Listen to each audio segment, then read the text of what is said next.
Hey YouTube again, making this video because UPS did not come to pick this up last night. It was supposed to be shipped back for a second time, and I left a few things out that might be helpful to people in the future. Let me quickly go over. Obviously I've removed the scope this time, and just wanted to show with an actual feeler gauge you should not be able to slide anything underneath these bases. This is a 3/1000 gauge,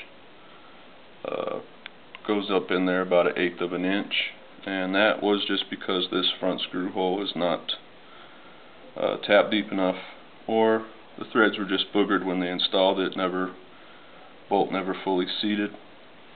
And to show you that a little bit better, you can see the front bolt is about flush with the top. The rear one is recessed a couple thousandths, and this was installed by a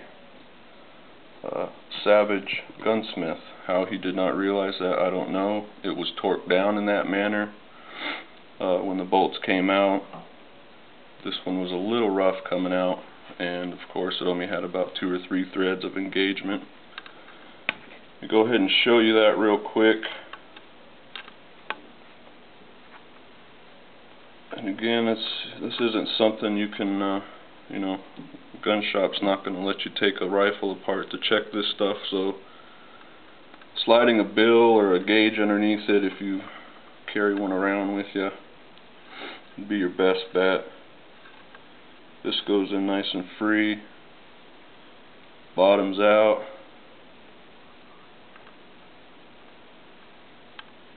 This one starts out nice and good and stops. That's where the resistance starts. Could probably get another half a crank or so out of it, but obviously you're just doing more damage that way. Another thing I forgot to talk about, in the bolt here,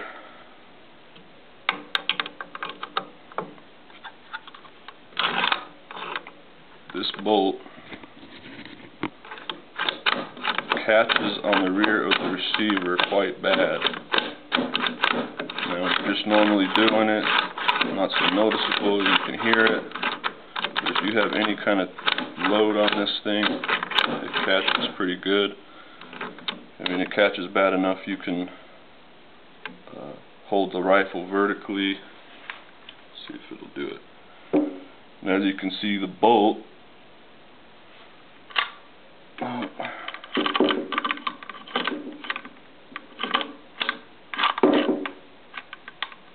is actually catching the receiver, and jiggle it, it falls. Don't know if that's normal or not. When I talked to Joe DeGrande at Savage Arms about these problems, he said to me they would compare this to a they will compare this rifle to a Walmart package rifle and see if this is normal for a Walmart package rifle. Now, when I questioned him about that, said to him that he was implying they're made differently, cheaply, possibly, and of course he denied that. No way. I've read things online about Walmart buying factory seconds.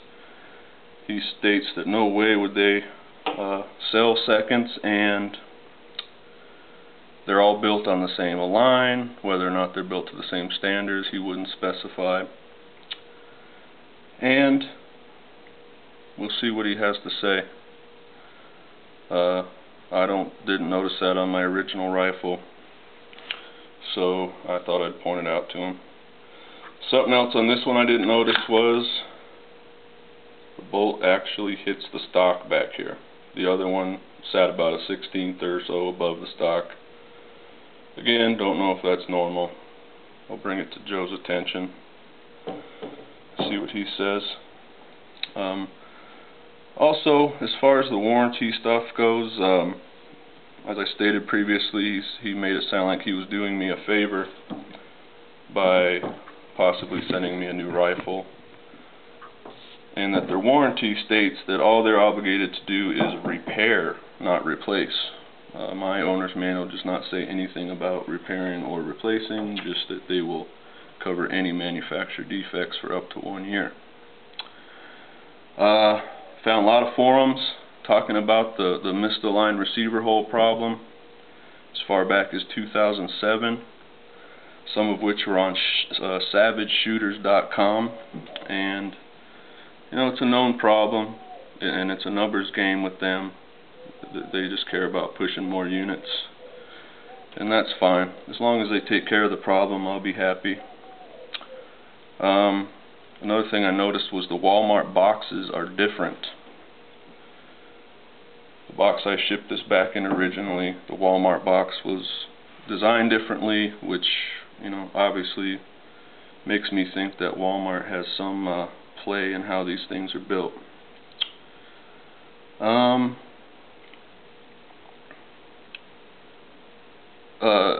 Another thing I was going to mention about the attaching of the scopes and whatnot, Mr. Joe informed me that the assembly line workers use battery-powered tools to assemble the scopes, and that the gunsmiths in the repair shop actually use hand tools.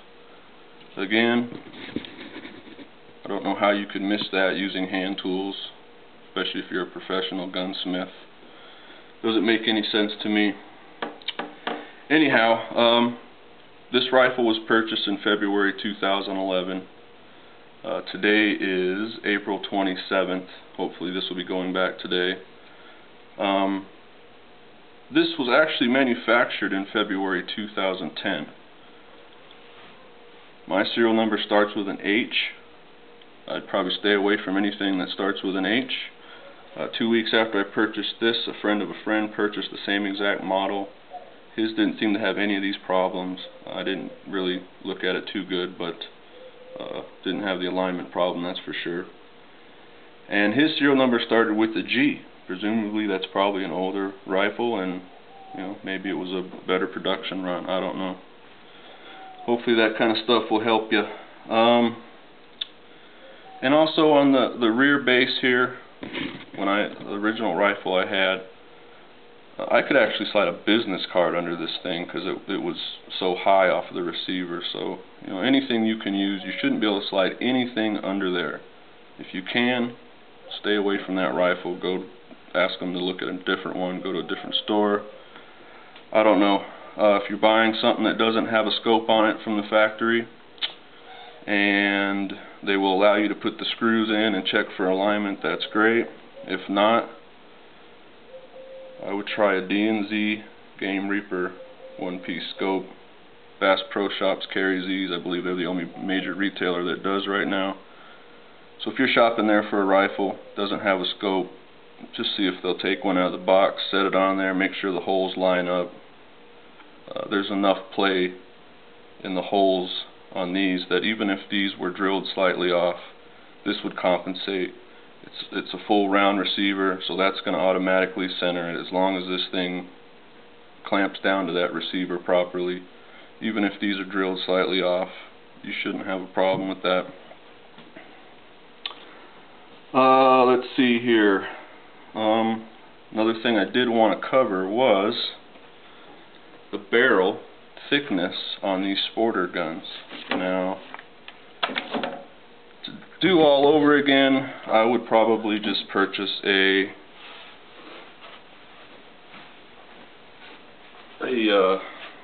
heavy barrel gun without a scope. Most people are going to replace those junky Bushnells anyway, because these barrels are quite thin. I'm assuming, hopefully, that the material is actually better. And I'm going to compare this barrel to an old Marlin 22 that was also purchased at Wally World about 15-20 years ago. Now,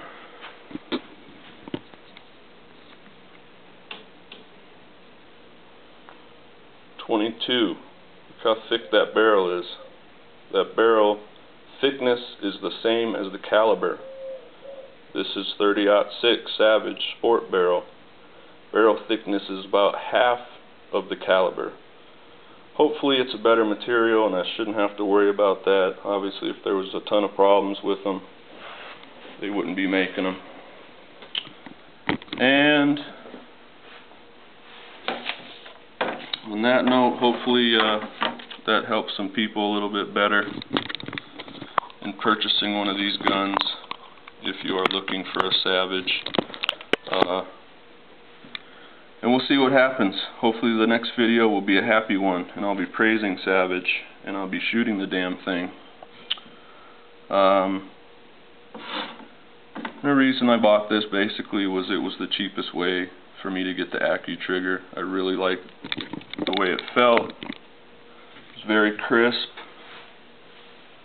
Brakes nice and clean.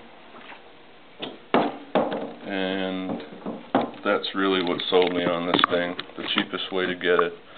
Which was, another comment that Mr. Joe made was that, when I was questioning him about the Walmart Savages, he did mention that if you go to another store and buy a package rifle, it's going to cost you more. And he says, you know that. So, again, implying that possibly they're not made to the same standards as others. I don't know. Hopefully this will shed some light. Somebody might come out of the woodwork and, with some proof of this kind of stuff. But hopefully this helps you, and I'll probably do an update when I get this back in the mail.